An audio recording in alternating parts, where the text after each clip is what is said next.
Okay, we are diving right in. You ready for this? We're tackling the Global Tipping Points Report 2023. You're obviously someone who likes to know what's coming down the pipeline, and, well, this report, it's a big one. Definitely a heads up for all of us. It really stresses we need to be informed and we need to act. Exactly right. But before we get into the nitty-gritty, and believe me, this report goes deep, let's make sure we're all on the same page. So we're talking about tipping points and how these things, well, they could completely change the world as we know it. So basically, think of this deep dive as a crash course in what tipping points actually are, how they impact you directly, and what we can do about them. Does that sound good? Sounds like a plan. The report says a tipping point is like a point of no return, where change in a system, it just keeps going on its own. Imagine a domino effect, but like on a global scale. So like one change triggers another and another, but it's not like gradual, it's more like an avalanche, right? Yeah, exactly. We're talking about dramatic shifts, the kind that are often irreversible, and things like our oceans, ice sheets, forests, even our human societies.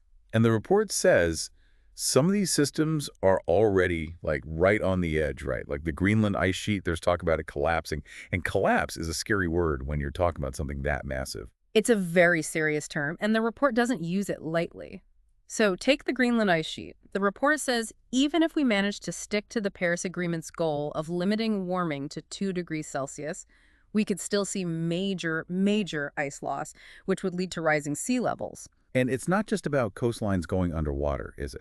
I mean, this ice melt, it has a ripple effect on everything.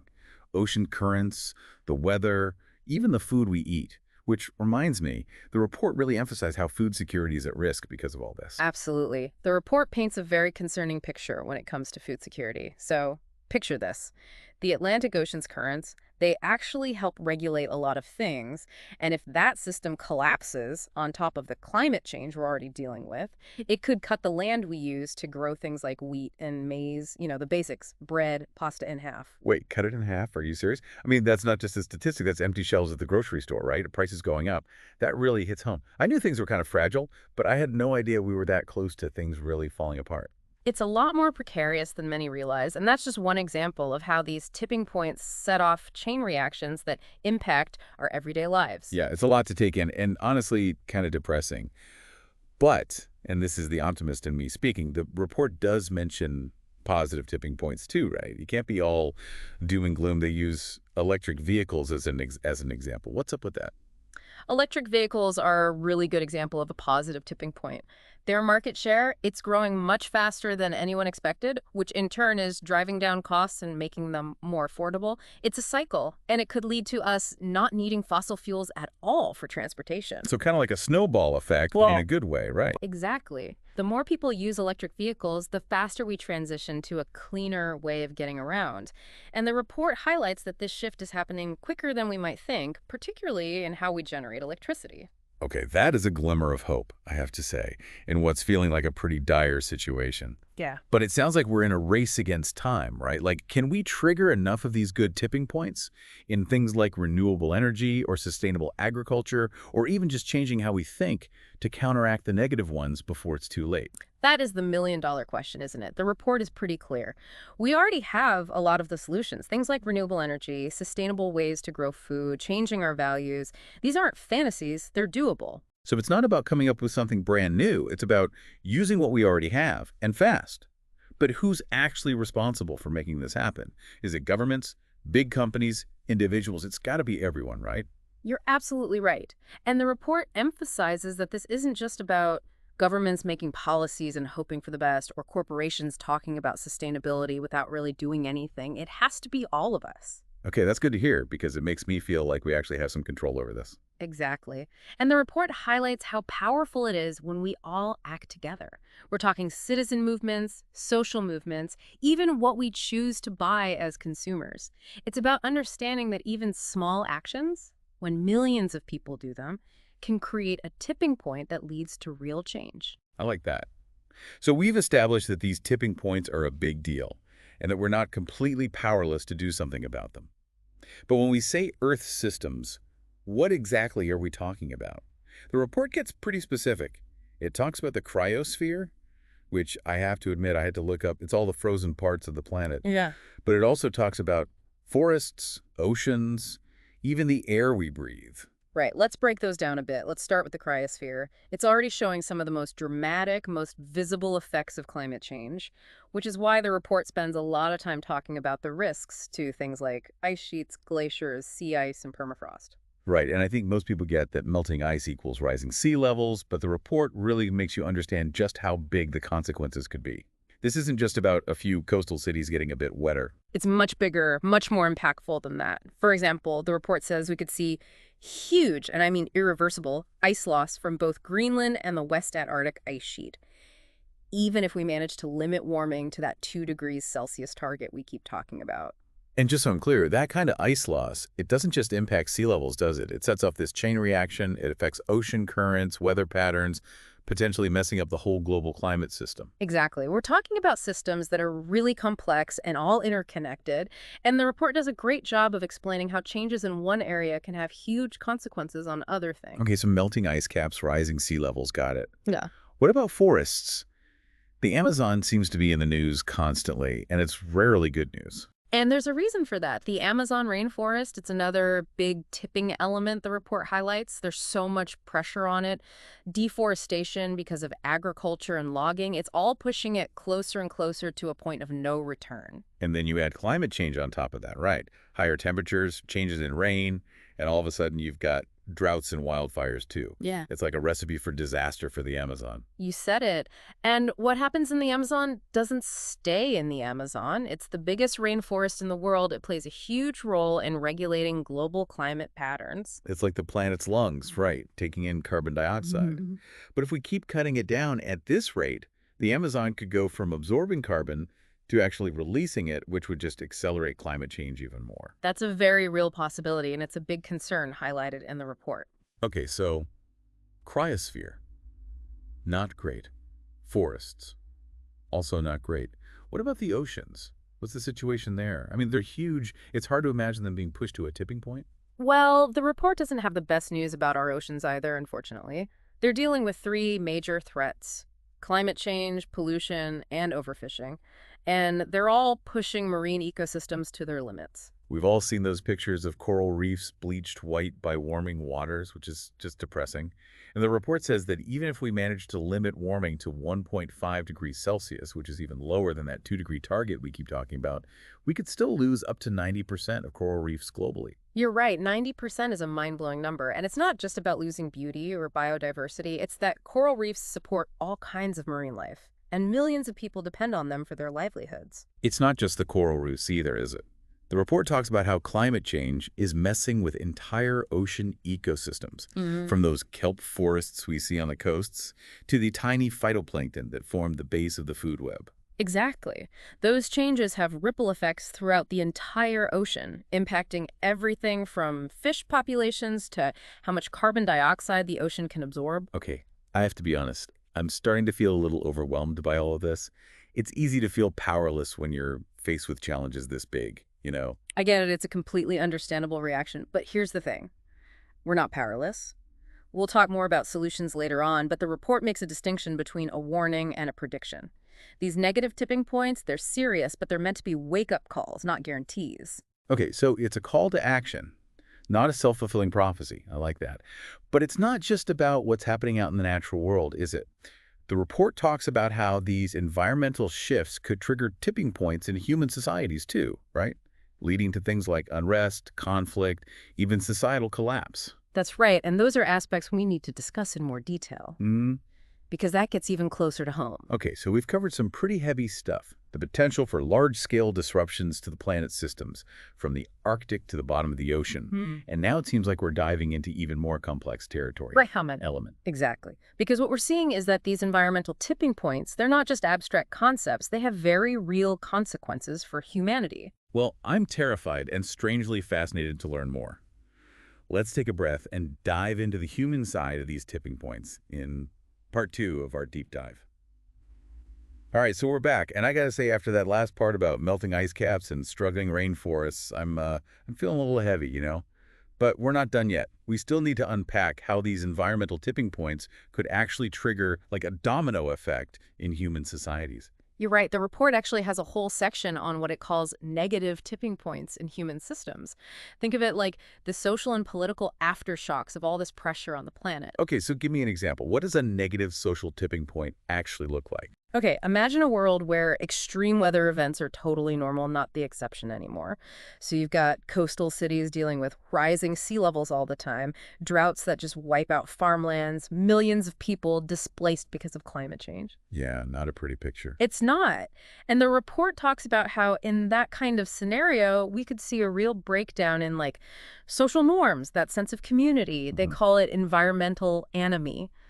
Basically, when the environment we're used to changes so much that it's unrecognizable, people just, they feel lost. Despair sets in. So it's not just the physical impact, it's the psychological and social stuff too, right? Right. A world in chaos. Exactly. And that can show up in all sorts of ways. More crime, unrest, people's mental health declining. And then you layer on top of that the pressure on resources, mass migrations, people fighting over the few safe havens left. Exactly. The report suggests all of that could create this perfect storm for conflict, instability, countries going to war over water rights, or even entire political systems collapsing from the strain of climate-driven crises.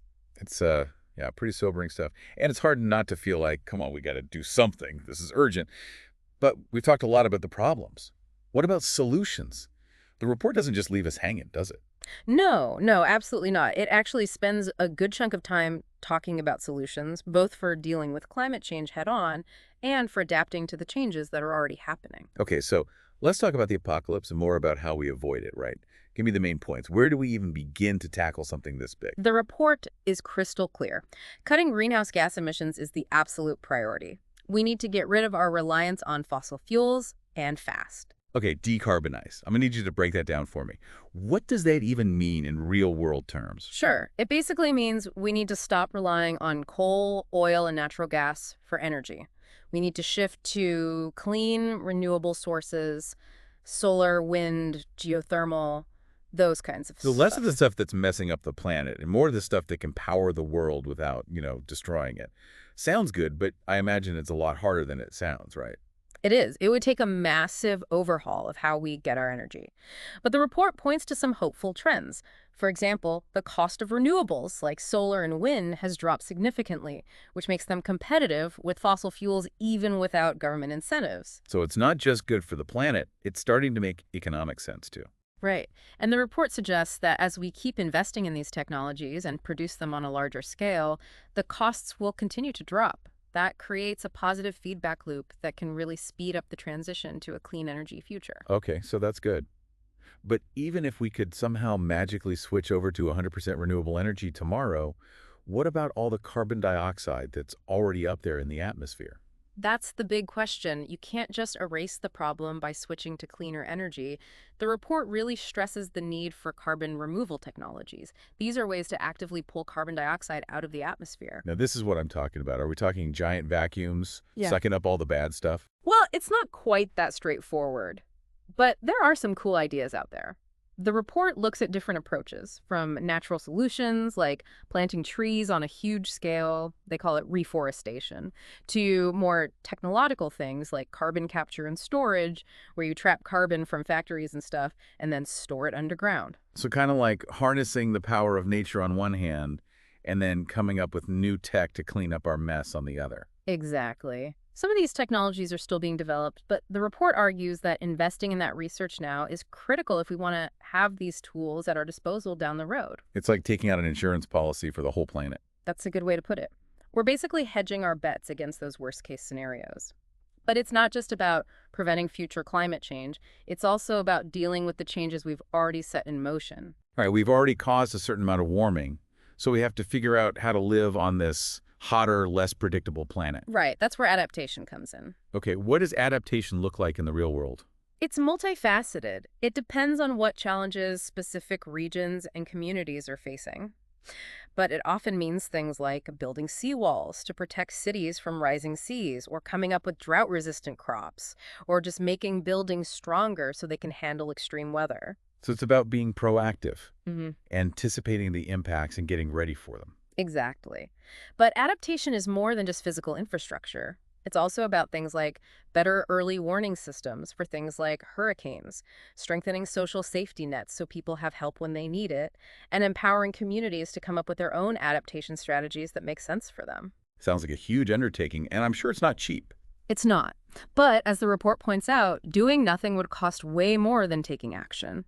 Delaying things only makes the risks bigger, and then it becomes harder and more expensive to deal with them in the future. So this isn't just an environmental imperative, it's an economic one. You got it. And it's not just up to governments and corporations to foot the bill either. The report talks a lot about the role of private investment, green finance, and even individual actions in getting us to a more sustainable future. So we all have skin in the game. We've talked about government policies, tech solutions. But what about just us as people? Can individual actions really make a dent when we're talking about these massive global problems? That's the question a lot of people ask, right? I mean, it's easy to feel like one person can't make a difference. That's where the concept of social tipping points comes into play. Remind me how those work again. Sure. So the report gives examples from history, like the abolition of slavery or the fight for civil rights. These were movements that showed how public opinion and how people behave can actually create this ripple effect that leads to massive societal change. So you're saying that we're not just, cogs in a machine just going along with the way things are. We have the power to change the story, right? Change the conversation. Precisely. And the report suggests we're seeing that same kind of energy building around climate action. You've got the global climate strikes with students demanding change, consumers choosing products that are sustainable, investors wanting their money to support their values. Okay, that actually is really encouraging. But even with all this talk of solutions and tipping points, I still feel this urgency. Like we're really racing against the clock. Am I off base here? No, you're right. The report doesn't try to hide the fact that we're in a climate emergency.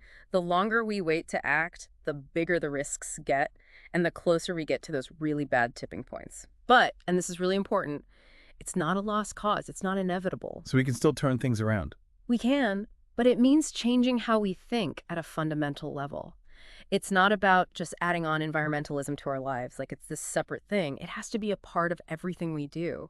How we live, what we buy, who we vote for, where we put our money, even how we raise our kids. It's about recognizing that we're not just living on this planet, we're citizens of it. We're responsible for it. That's it. And the report drives that point home over and over again. We have the power to choose a different path, one that's more just, more sustainable.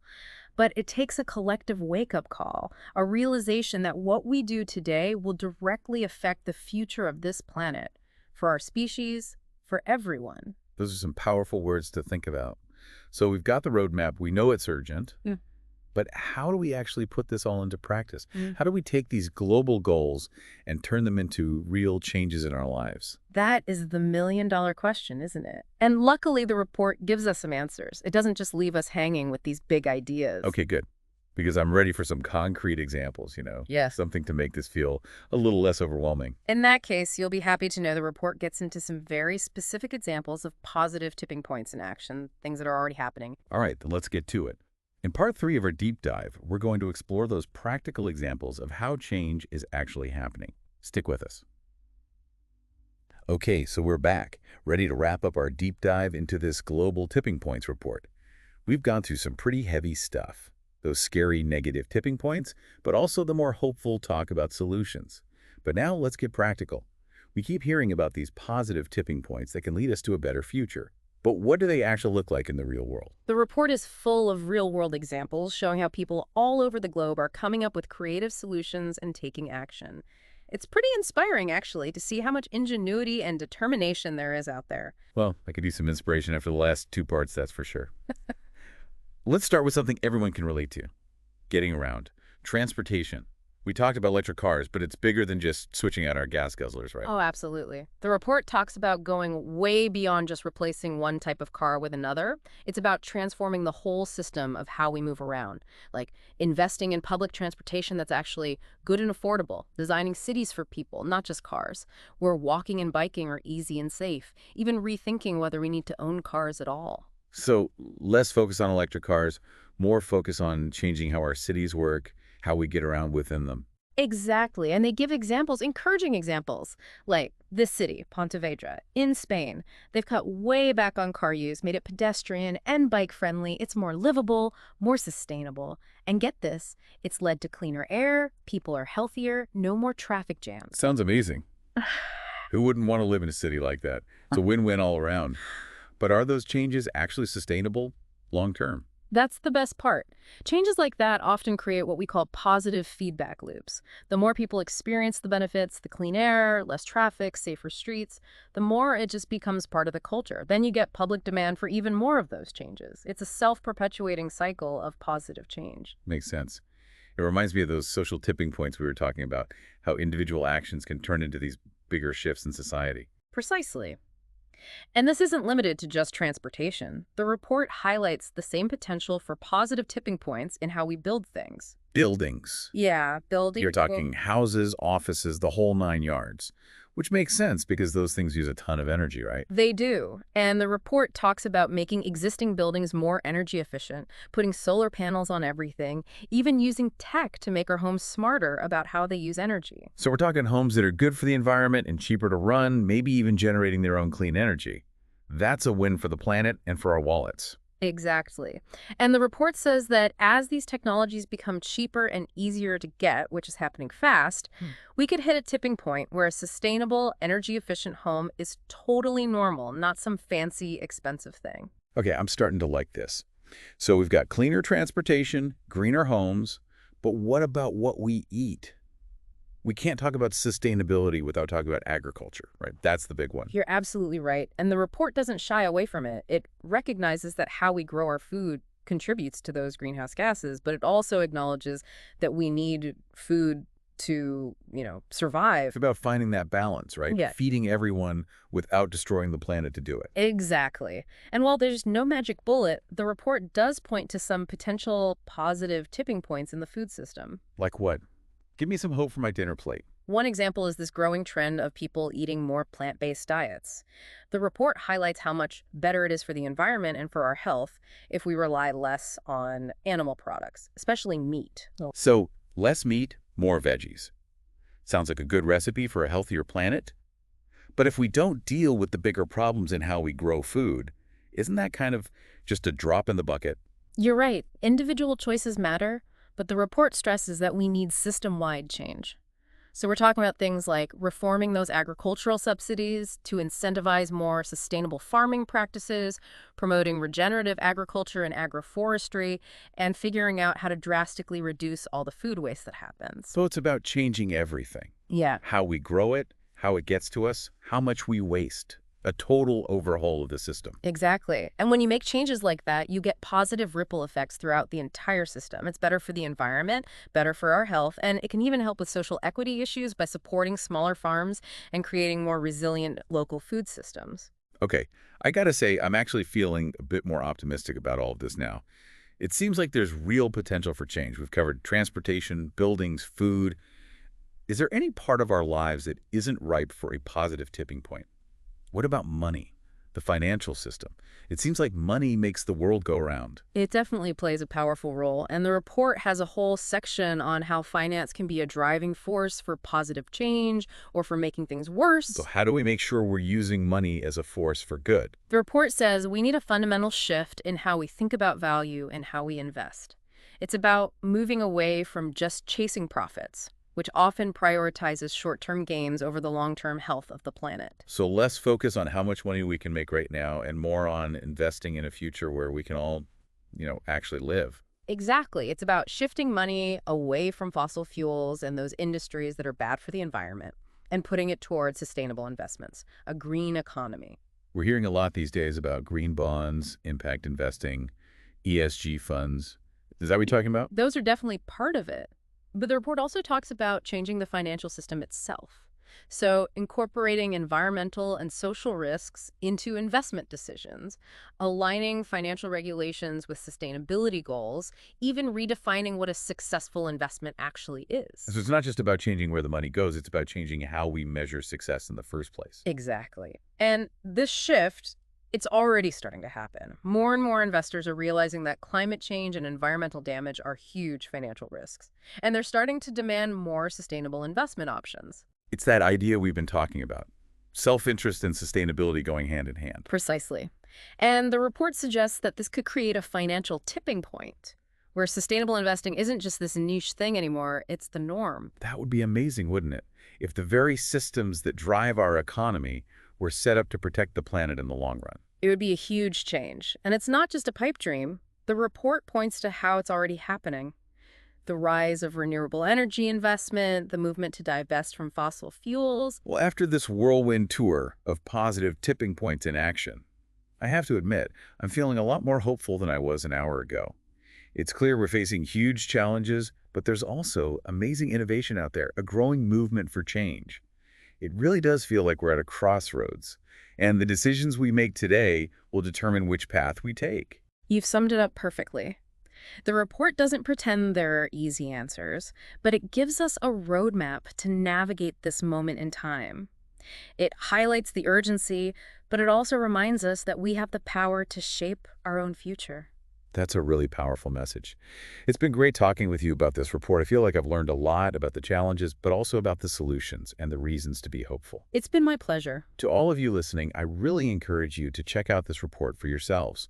It's a call to action, a reminder that we all have a part to play in creating a more just, sustainable future. The future isn't set in stone. It's up to us to build it.